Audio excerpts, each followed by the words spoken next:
கோமதி, ஜெயகாந்தன் இந்த 2 பெயர்களும் அவர்கள் வாழ்ந்த வீட்டில் மரியாதையுடன் உச்சரிக்கப்படும் பெயர்கள்.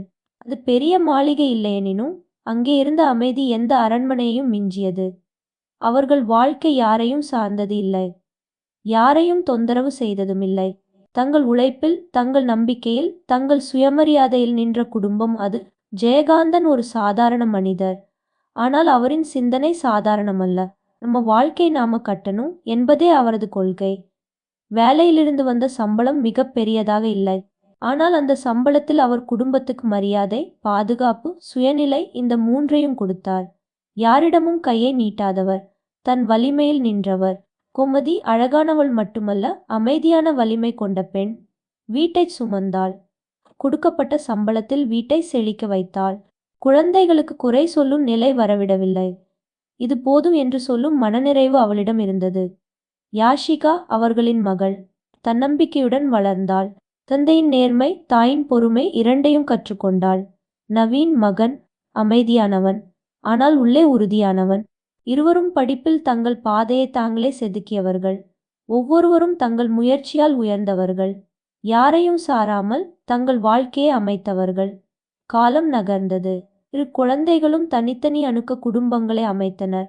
தங்கள் காலில் நின்றனர். பெற்றோர் பெருமை கொண்டனர். நாம் சரியாக வளர்த்திருக்கிறோம் என்று ஜெயகாந்தன் மனதில் நினைத்தார். கோமதி அமைதியாக புன்னகைத்தாள். ஒரு நாள் வாழ்க்கை அமைதியாக ஓடிக்கொண்டிருந்த அந்த வீட்டில் ஒரு புதிய விஷயம் நுழைந்தது. கோமதியின் சொத்து. பல வருடங்களுக்கு முன் பெற்றோர் கொடுத்த நிலம். அதன் மதிப்பு காலத்தோடு உயர்ந்தது. அது இப்போது பெரிய தொகை. அந்த சொத்து வந்த தருணம் முதல் குடும்பத்தில் சொல்லப்படாத சின்ன சின்ன அதிர்வுகள் தொடங்கின. ஜெயகாந்தன் இருவரையும் சமமாக நேசித்தாலும் இரத்த உறவு என்ற எண்ணம் அவருள் மெதுவாக எழுந்தது.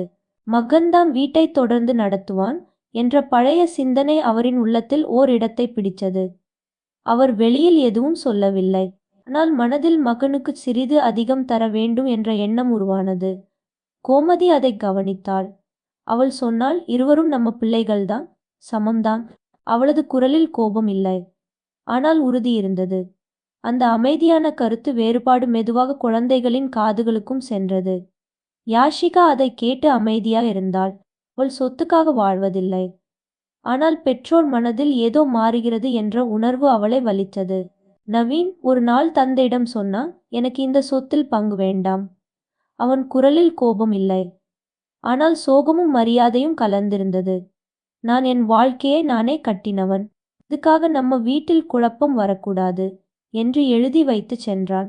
அந்த கடிதம் ஜெயகாந்தனின் கைகளில் நடுங்கியது. மகன் தன்னை விட்டு விலகுகிறான் என்ற உணர்வு அவரை உள்ளுக்குள் உடைத்தது. அதே நேரத்தில் யாஷிகா சொன்னாள், எனக்கும் வேண்டாம். நம்ம வீட்டில் பணத்துக்காக சின்ன சின்ன கோடுகள் வரக்கூடாது. அவளும் அமைதியா விலகினாள். ஒரு சொத்து ஒருபோதும் அந்த வீட்டில் முக்கியமல்லாத ஒன்று இப்போது ஒரு பொம்மலாட்டக்காரன் போல குடும்பத்தின் நரம்புகளை இழுத்தது.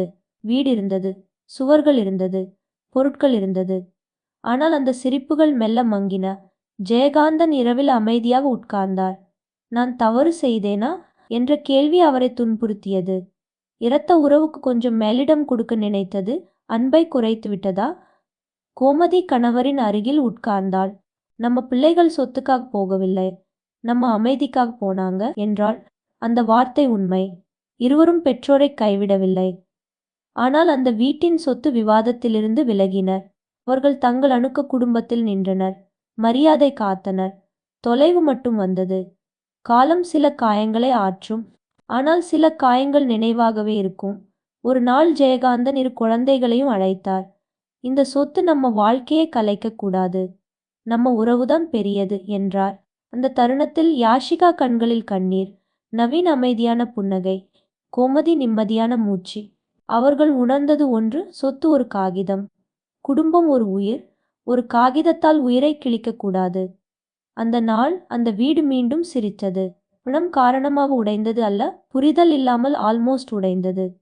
ஆனால் மரியாதை அதை காப்பாற்றியது. கோமதி, ஜெயகாந்தன் அவர்கள் இன்னும் சாதாரண மனிதர்கள், ஆனால் அவர்களின் கதை ஒரு நினைவாக நிற்கிறது.